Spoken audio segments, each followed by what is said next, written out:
Mr. and Mrs. Rowling of Giant Evil Castle in Edinburgh were proud to say that they were perfectly normal, thank you very much. Their castle was entirely up to code. No damp problems, no gas leaks, nothing at all out of the ordinary. It's true their yellow wallpaper has some interesting looking patterns on it, but that was a design choice. Nothing untoward was happening. Least of all to the mind of Mrs. Rowling. But then, when she sat down to write, the patterns in her mustard yellow wallpaper swirling in time with her creative juices flowing, she could swear that she felt something. Something eating at the back of her mind. "Tweet!" the wallpaper said. "Tweet!" Mrs. Rowling hesitated. Tweet? She shot a glance at the wallpaper, then back at her computer, and to her horror, the Word document in which she was writing her work in progress, horrific trannies and where to find them, had been closed, and she, somewhere deep in her subconscious, was obeying the wallpaper's command. A tweet, an innocent tweet about her new children's book, pulled from her drafts, stared at her from her monitor. Its second half, something entirely different to what she had intended. A tremor ran through her fingers. Yet as her eyes took in her words, now out there for the world to see, she couldn't help but smile. Yes, she thought. Tweet! Tweet! She licked her lips and read her words out loud, and as she did, she could feel the wallpaper creep out, through her carpet, through her ceiling, and into her mind. She breathed in its spores with delight. It tasted like justice. When she spoke the words, she heard another voice, a deeper voice, the voice that lived in the walls, read along with her. Together, they said, "I love this truly fabulous Ichabog, with its bat ears, mismatched eyes, and terrifying blood-stained teeth. In court, Wolf claimed the Facebook post, in which he'd said he wanted to fuck some turfs, was just bravado. Hashtag the Ichabog." A sudden buzzing broke her out of her trance. Her phone. She shook her head, and the wallpaper returned to its two-dimensional prison. The violent movements causing a puff of spores to surround her once again. Her lawyer was calling. She answered, nodding along, but she wasn't listening. The only words she could hear, she could truly hear, rang out from the walls, from the creature that lived within, and it said only one thing, over and over, until she was mouthing the words along with it, her heart beating faster, her breath quickening, her fingers tapping against her desk with impatience. Tweet! Tweet! Tweet! So, that's how it really went down. Allegedly, J.K. Rowling was radicalized by prolonged exposure to black mold. Really? I mean, we have a Twitter presence pretty well documented. It was a fairly steady radicalization process until she went full Glinner, as they all do in the end. Was that all just due to black mold? Or was it something entirely more sinister? Also, mold or not, that wallpaper is hideous, Joanne. For someone who lives in a castle, you think you'd be able to afford some taste.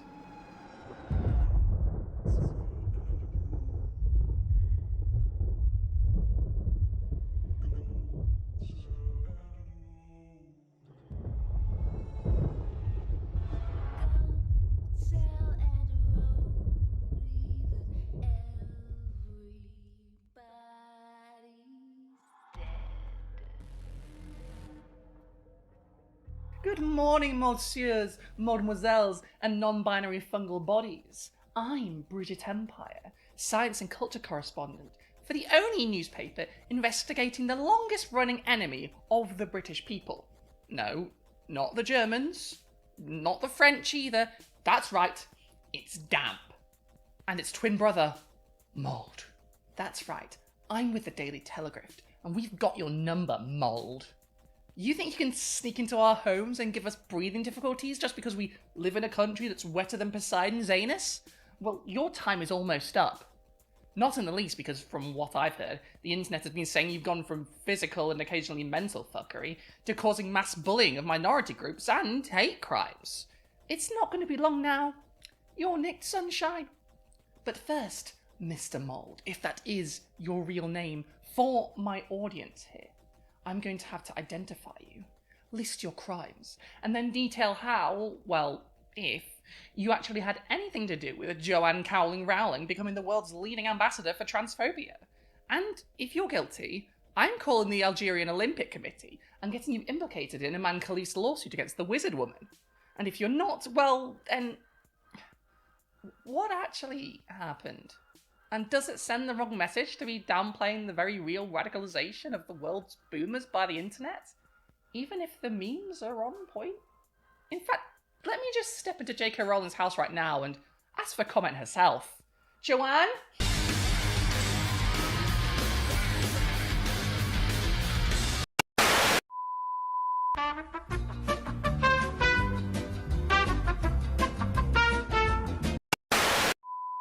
For anyone that's confused about what the fuck indeed I am talking about, J.K. Rowling might have a bad case of the black mold in her house. And she might not. She is also a massive bigot. Probably not because of the mold, but wouldn't it be funny if it were? The memes of her black mold as the Green Goblin mask in the Spider-Man movies may have been enough to convince me to believe this ironically, but unironically, could this actually be true? Well, let's do a quick rundown of what exactly happened to get us up to this point first, because this shit is wild. And since Rowling has disappeared from Twitter due to being sued for organising an international harassment campaign against a female boxer because she's tall and brown and therefore not woman enough for dedicated feminist and bully hater Jujutsu Kaisen Rowling, whatever we decide, we're not going to get a refutation anytime soon, so it's speculation time, and until Rowling comes back to Twitter and presumably gets sued out of her anus, that whatever we say, we're right. That's the way the law works.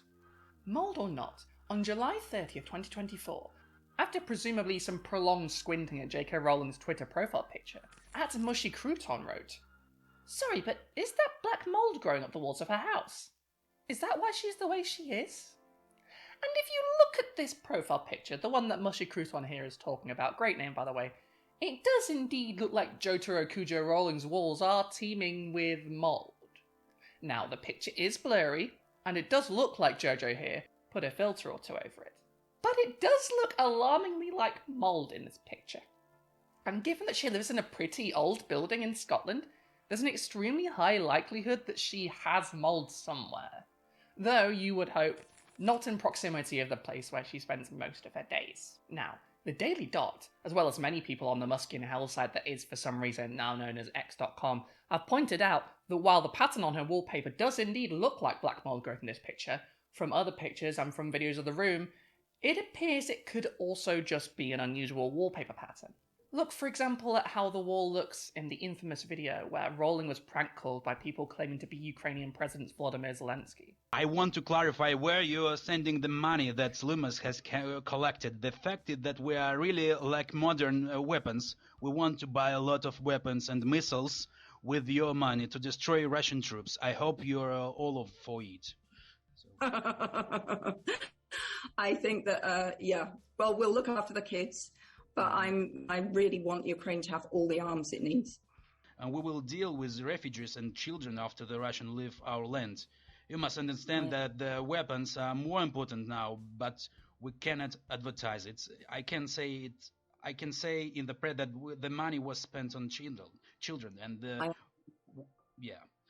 and we will buy and low missiles with them in the UK.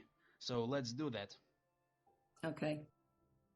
Admittedly, it still looks quite a lot like mold, but we're trying not to jump to conclusions here, so we continue. Perhaps Jolene Cujo Rowling just chose a floral pattern, as it appears she might well have done. That if you add a filter to, or even just squint at weirdly, looks not like a pleasant scene from nature, but instead like the house from Resident Evil 7. Is having bad taste really such a crime that we should charge her with being infected by some sort of psychic parasite? I mean, yes, clearly, but let's leave that up to the jury for now, since I dropped out of the Aesthetics Police Academy for constantly wearing the same pair of boots for 10 years. Now, you might be asking, what was Rowling's response to this speculation? Did she come out and say she doesn't have a mole problem? Did she insist that her radicalization was purely her own doing and to stop trying to make excuses for her, like she's not just a fundamentally bad person with or without the influence of some rogue fungus? Well, no, she didn't. Instead, she just changed her profile picture, leading to further speculation that she did indeed have a mole problem and was embarrassed by people pointing it out. This speculation was not helped by the fact that she changed her picture to a much higher definition snap of her, looking weirdly pissed off, and with what looked like a semi-erect penis sticking out of her ear. If anything, this was weirder, and if she wanted to stop the speculation that she was suffering from some sort of fungal infestation, it probably would have been smarter to not use the photo where a stinkhorn fungus protrudes from her ear. In all seriousness, given the non-fungus related brain rot Rowling and the other so-called gender-critical feminists have, she probably assumed that posting a picture with what looks like a penis in it would troll the trans rights activists. But we don't think like she does. We don't shriek in terror at the idea of a penis on a part of a woman's body you wouldn't expect to find it. Quite the opposite, in fact. And when we were not, in fact, owned by someone posting a picture of themselves suffering from a rare case of terminal penis eater, she presumably got embarrassed again, and changed her picture to something with no phallus and no fungus. But could the internet have been right for once? Could this have been black mold? Well, maybe. We'd have to actually inspect Rowling's house to know for sure. But it's probably just horrible looking wallpaper. The picture's likely blurred into an unfortunate image, and given Rowling's literally a billionaire, she doesn't have to suffer from black mold infestations the same way us poors do. She can just throw money at the problem until it goes away. Whereas the rest of us can risk not just getting illnesses, but chronic illnesses, and perhaps permanent damage from mold infestations that we just don't have enough money to fix. So, now I spoiled all the fun, let's talk about what black mold even is, what it can do, and whether it could indeed turn someone from a fat-phobic pro-slavery children's author into a transphobic fat-phobic pro-slavery children's author. Mold.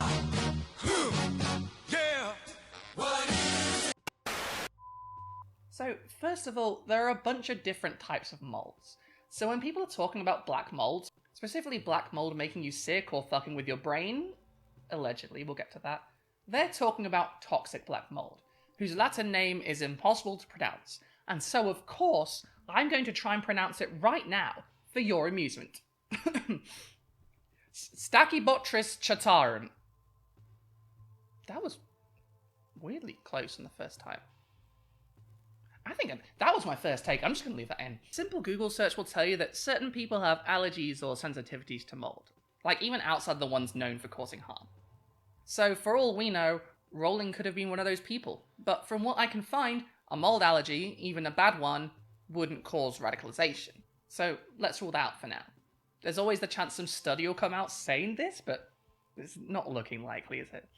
Now, black mold is pretty common, and I imagine most people watching this will have seen a house with it, if not, are living with it themselves. Frankly, I find it hard to avoid in the UK, and my current place, not even in the UK, has to be constantly treated for it. In addition, I've seen tons of rental places, whether I was looking at them or friends of mine were living with them, that had so much black mold, you'd be forgiven for thinking it was a white mold growing on black wallpaper. This is a genuine problem, and landlords don't tend to want to take care of this. Poor people are more likely to rent out their homes, for obvious reasons. Housing prices are ridiculously out of reach for the majority of people today, and so they are also disproportionately affected by the symptoms of black mold toxicity. And given getting these places cleaned costs money, and black mold, once it's in, is incredibly hard to remove, especially by yourself, the chances of someone with a low income?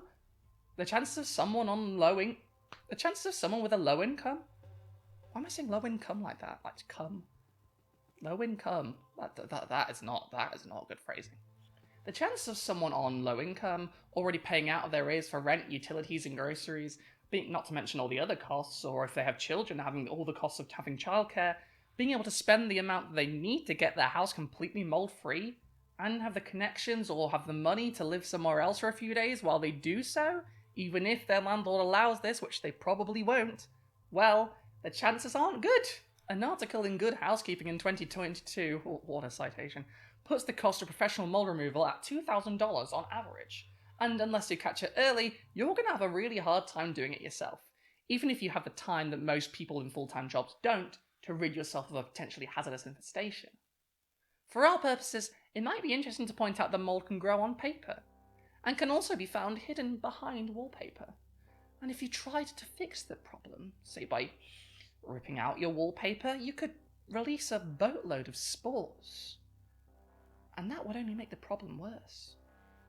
If you are allergic to mold, or if you're asthmatic, prolonged exposure can trigger an allergic reaction or an asthma attack.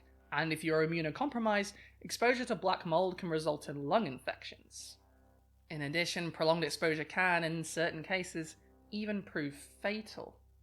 In 2020, 2-year-old Awabishak died after prolonged exposure to mold in his home in Rochdale, according to the BBC. This case led to proposals to compel landlords to repair mold infestations more quickly, but this would only apply to social housing landlords and not private landlords, who control the housing of most British renters and are famously unlikely to help with these sorts of issues. The government wouldn't dare make moves to restrict the power of landlords, however, not in the least for something as noble as preventing children from dying, because that would obviously be communism, and therefore bad. What I'm saying is, you should join a renters union. Google Acorn, and thank me later. Now, while in the research I did for this video, I could find no evidence for black mold making someone transphobic. Yet. There has been some talk over the years of adverse psychological effects from prolonged mold exposure. Though from reading up on this, it seems more of a myth than anything else. By that I mean the claims are common, but the evidence just isn't there, and the scientific community doesn't seem very convinced, however much social media might be. While mold can have real adverse effects on certain populations, toxic mold syndrome, for example, which has been blamed for depression, anxiety, brain fog, and insomnia, just doesn't have the evidence behind it for us to know that it's not pseudoscience. And in fact, it looks to me, in my opinion, like pseudoscience based on a collection of what we call non-symptoms. Things that are symptoms of a lot of different general things and are therefore hard to pin down. You know, anxiety, depression, brain fog, headaches, insomnia. These are all common symptoms in a bunch of different disorders, and pinning all these down to one specific source without the evidence is really shaky business. Now, evidence might gather in this direction later on, but for now, it doesn't look like there's a strong case for black mold affecting people's mood in this way.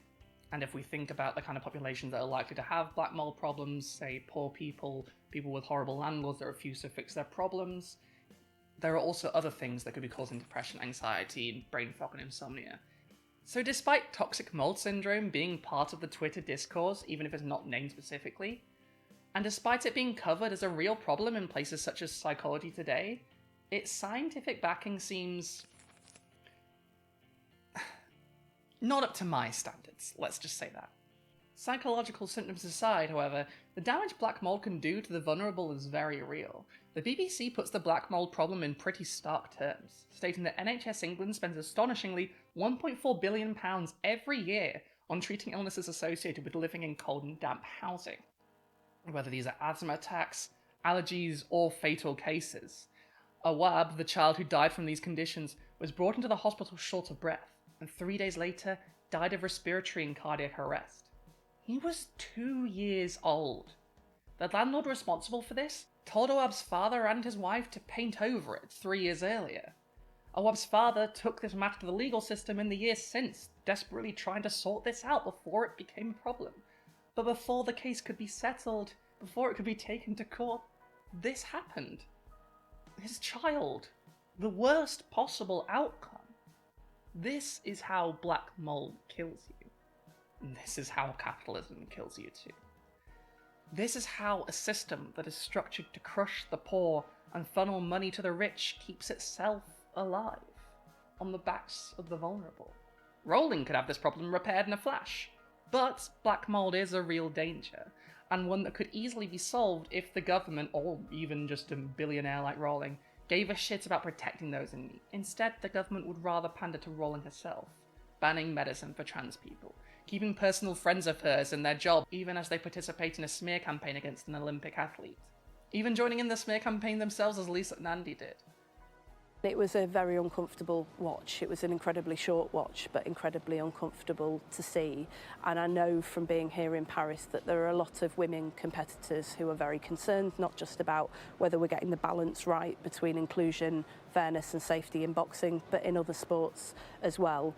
While I find the Rowling mold memes hilarious, it would be nice if we could actually consider that this is a real issue and use this to sort of bring awareness to it. This is an issue as well that primarily affects the disabled, poor, the infants, the elderly, and beyond memeing about it, we could actually push our governments to do something about it.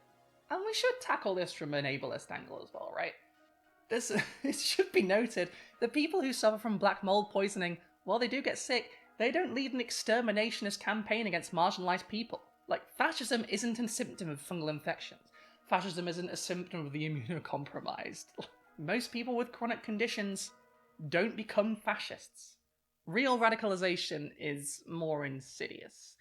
It can't be explained away by some environmental factor that if we only took it away, we get back the person we once knew. If Rowling was in a sterile room from tomorrow onwards, she wouldn't necessarily get less transphobic. Well, unless she was cut off from the actual cause of her radicalization, the people around her, and in her circles, that have pushed her from being unsure about trans people, to distrusting us, to hating us, to leading a global push for us to be eradicated from public life entirely, to paraphrase one of Rowling's American comrades.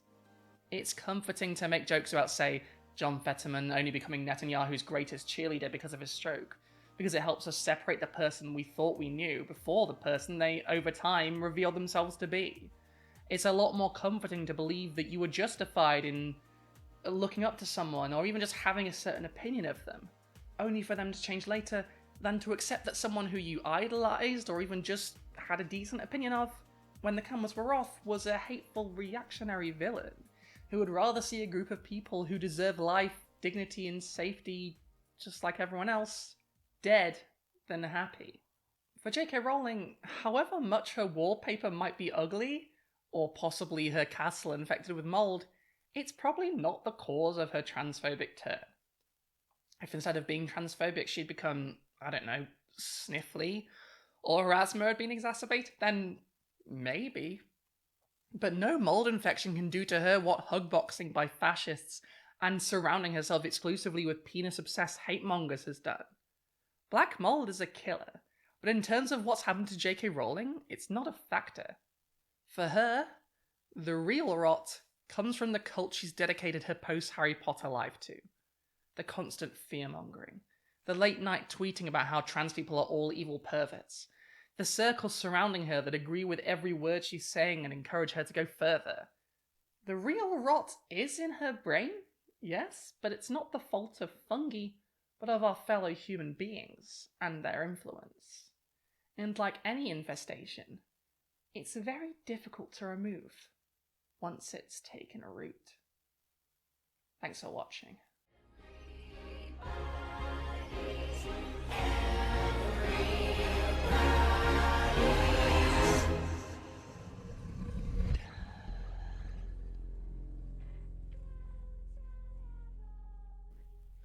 Hey, thank you for watching this video all the way to the end. If you like this video, why not? Like... that placement is a really... I need to reword this outro. If you like this video, why not leave a comment? Give it a like. Subscribe. Tell your friends about it. Become a patron or a member. If you feel like it, because I am, unfortunately, quite poor. So, if you have a few coins burning a hole in your pocket and you hate to see a Tran like me down on her luck, you can help me get out of my massive, horrifying overdraft and send me some money. You can give me one-time donations on Coffee or PayPal, links below as always, or as I mentioned already, sign up to my Patreon or become a YouTube member, where you'll get early videos, access to the members-only Discord, my Nintendo Switch friend code, and exclusive content, such as those long-form interviews I did with Princess Weeks, Rosenkreutz, and Jessie Gender. There's some other stuff as well coming, and in addition to all that good stuff, you'll also, if you sign up, get your name read out at the end of each video, just like these lovely people.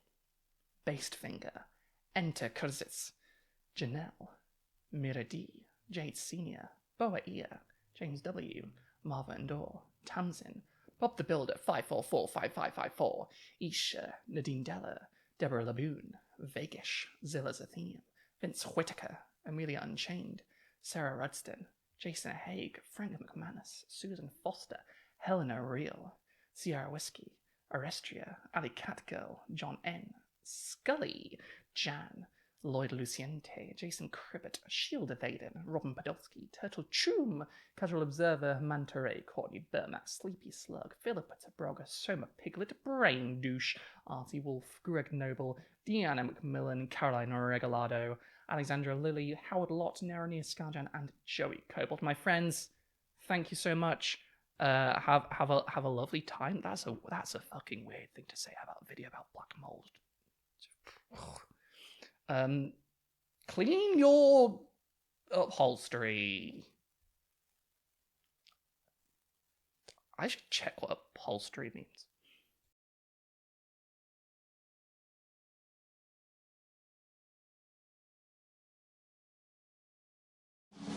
Mold.